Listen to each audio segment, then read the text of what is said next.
Hi all and welcome to our very first video on commercial contracts in the light of COVID-19. I'm Helen Smart, I'm a solicitor in the Corporate and Commercial department at Wilkes, and today I'm going to be talking to Jeremy Parkin, who's a partner in the Corporate and Commercial team. We're going to be talking about some of the issues our clients have been facing in light of COVID-19 and giving you some guidance on how to handle business-to-business contractual matters. So Jeremy, what kind of issues have our clients been facing in their contracts and supply chains as a result of COVID-19? Well, it's a good question. I mean, obviously, the clients have been facing all sorts of difficulties as a result of the pandemic because it's had a huge effect on the way they run their day-to-day businesses. It's made clients unable to deliver goods and services, and it's caused considerable delays and blockages in the supply chain. So on the one hand, you've got customers who may be wanting to cancel orders or to terminate longer term contracts, obviously because they don't need the services or the goods anymore, or they don't need them now.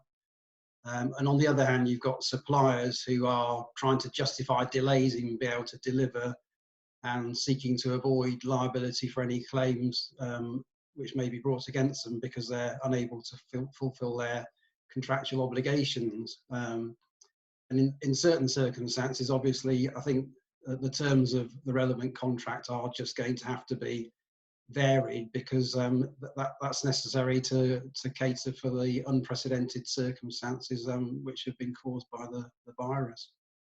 Yeah, and I guess the starting point for any relationship is to have a look at the contract that you've got in place, whether that's signed contract, terms and conditions, whatever that may be, to work out what your obligations are and what you've agreed to do.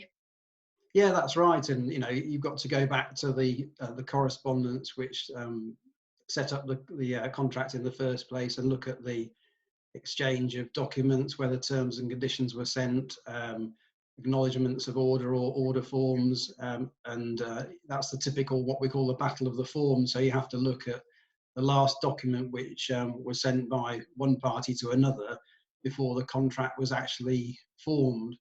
And generally the contract will be formed when the parties agree the contract and sign it, or when one of the parties takes the first steps towards performing the contract. Yeah. And in a contract or an agreement or terms, is there a typical right to cancel? Well, it depends on which side the contracts come from. Typically, a customer will want to have in his terms and conditions or negotiated contract a right to cancel the order or to cancel the contract, what we call for convenience, in other words, so that they can cancel it but without any liability to the supplier. On the other hand, the supplier won't generally want a right to cancel in the contract because they want the business from the customer come what may. Sometimes the supplier will have a provision in the terms and conditions or the contract which calls for the customer to pay a specified sum if the customer does want to cancel, and that's a sum in order to compensate the supplier for the loss of that particular piece of business. Obviously, there may be nothing in the contract or the terms and conditions about cancellation, in which case there just is no right to cancel for either party. And in those cases, I guess you'd be looking maybe at varying the contract, or? Yeah, I mean, certainly the situation now is that parties will need to look seriously at varying the contract, and it's always better to come to some negotiated settlement, preserve the relationship between the customer and the supplier, which is a vital part of the underlying business. And if someone does want to vary a contract, then what steps should they take to implement that variation? Well, clearly they need to, whether they're terminating the contract and coming to some sort of agreed settlement, or they're varying the contract, they need to document the change or the termination, the conditions attaching to it. So they need to agree in detail the terms of any contract variation or dispute settlement, any payments and so on. They need to record this in writing between them. And if it's a variation of the contract, they'll need to consider whether, what happens when the situation returns to normal. So, is it a variation of the contract which is a temporary one just whilst the pandemic lockdown is in place, or is the variation a permanent one? Yeah, I think that's a really good point. And I think the other thing, people need to think about when varying the contract is to have a look as to whether there's any sort of variation terms within the original agreement or contract, because that can often stipulate what you need to do in order to vary it, whether that's in writing and signed by the parties.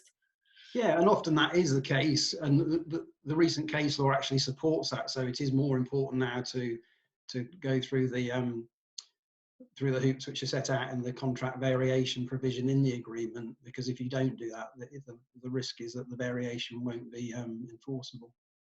And I guess on top of that, it's just best practice to have it in writing, because you don't want some kind of oral variation whereby there might be a dispute later on. No, the worst case is having any sort of oral agreement, because it's almost impossible to prove. It's, you need it in an email exchange, but ideally you need it clearly agreed in writing and preferably signed by the parties.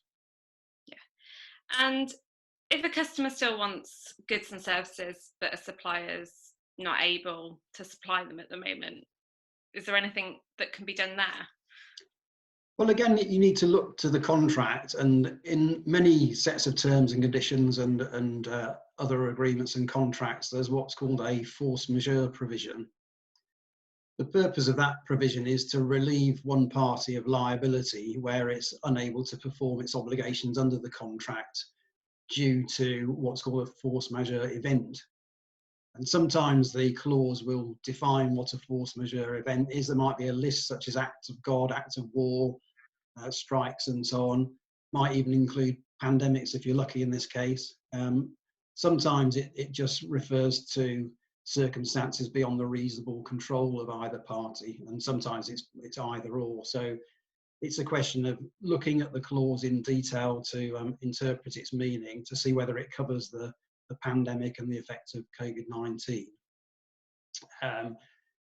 If it does, then the second question is, well, it may well be triggered by COVID-19, but is the party seeking to rely on it actually prevented from performing? Because if that party could still perform, but it would just be more difficult or more expensive, then they can't rely on the force majeure defence. They've got to perform. And obviously, if there's no force majeure clause at all in the terms and conditions or the contract, then the relevant party is simply obliged to perform its obligations. And if it can't do so, then it will be liable in damages for claiming damages to the other party. Yeah, and I think with force majeure, it definitely comes down to actually what's written in the terms or in the contract as to whether it will apply in any particular situation.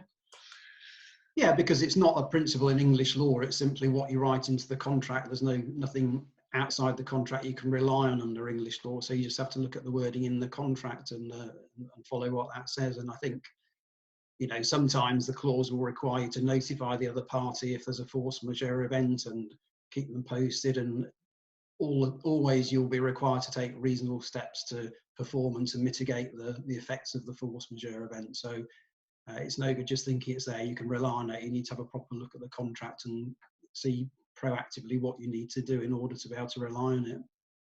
And if you do have a force majeure clause in your contract or in your terms, then what happens if this pandemic lasts a long time? Will there be a right to terminate, or does it depend? Yeah, again, it depends, as you say, on the terms of the contract. So in a lot of contracts, it'll say that if the force majeure event persists for a certain number of days or weeks or months, maybe 30 days or 90 days, depending on the term of the contract in the first place, then that will entitle either just one party or both parties to terminate the agreement. And generally speaking, they would be able then to terminate it without liability. So it's effectively a walk away. Yeah. And if you don't have a force majeure clause, I've heard frustration's been bandied around as a possibility of helping you if you don't have one. Yeah, that's right. I mean, frustration is a different argument. So force majeure always depends on what's written in the contract. The doctrine of frustration is a principle under English law. It doesn't rely on what's in the contract. It sits outside that, so you don't have to mention it in the contract. You can rely on it if the circumstances are right. The big problem with frustration is under English law that it's simply very difficult to apply it. So generally, it's only effective where a contract's been entered into and it becomes actually impossible to perform, as opposed to just not possible to perform it now. It's simply got to be impossible to perform it at all, or the obligations have to have changed fundamentally from what the parties originally envisaged. So it's worth looking at if there are no other avenues available to the clients, but we have to sound a bit of a note of caution because it's unusual that we can get it to operate. If it does operate, then it actually discharges the contract completely. So again, the parties just end up walking away. Yeah, and it's quite a high standard to meet, I think, isn't it? So it's not something that is often used. Yes, it's typically been used in very exceptional circumstances and of limited application. The last thing to look at, again, if there are no relevant force majeure provisions or anything else in the contract to help, is the doctrine under English law that if there's some sort of supervening illegality relating to the performance, then the contract can be discharged. So if, in this case, in the COVID-19 case, the government enacts some legislation which makes it illegal for one of the parties to perform the contract, then that does excuse the non-performance and the contract falls away. But obviously, a lot of the government stuff at the moment is just guidance, and you'd have to look in detail at what legislation you were alleging prevented the performance and made it illegal, and make sure that was actually causing the inability to perform. So again, a bit of a note of caution on that one, I guess. Yeah. Thanks very much, Jeremy. And thank you everyone for watching. So we're both still working, both still available. If you've got any queries on force majeure or contracts, or if indeed you want any terms and conditions that you've got in place at the moment to be reviewed, our contact details will appear at the end of this video. So in the meantime, stay safe and thank you very much. Thank you.